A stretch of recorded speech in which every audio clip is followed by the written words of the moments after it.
Hi అండి, నమస్తే. Welcome back to our channel. ఈ రోజు రెసిపీ సగ్గు బియ్యం పాయసం అండి. బెల్లం లేదా షుగర్ తో కాకుండా చెరుకు రసంతో చేసుకునే పాయసం. ఎక్కువ స్వీట్ లేకుండా మైల్డ్ గా అయితే ఉంటుంది. స్వీట్ ఇష్టం లేని వాళ్ళు కూడా హ్యాపీగా తినేయొచ్చు. ఇటువంటి హెల్దీ టేస్టీ సగ్గు బియ్యం పాయసం ఎలా చేసుకోవాలో చూద్దాం.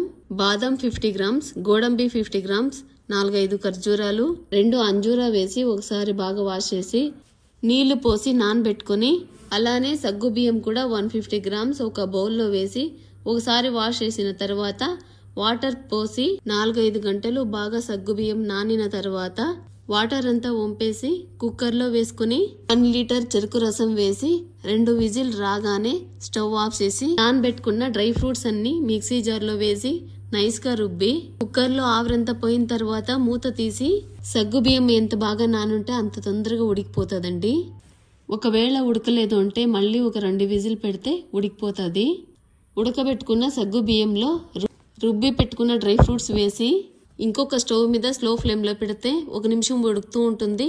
డ్రై ఫ్రూట్స్ వేయించుకోవడానికి కొద్దిగా నెయ్యి వేసి నెయ్యి వేడెక్కిన తర్వాత ద్రాక్షి, కట్ చేసుకున్న గోడంబి, బాదం వేసి వేగిన తర్వాత తీసి పాయసంలో వేసి బాగా కలిపి స్టవ్ ఆఫ్ చేసి కాంచి చల్లారబెట్టుకున్న పాలు మాత్రమే వేయండి. వేడి పాలు వేస్తే విరిగిపోయే అవకాశం ఉంటది. పాలు వేసిన తర్వాత బాగా కలిపి సర్వ్ చేసుకుంటే సగ్గు బియ్యం పాయసం రెడీ.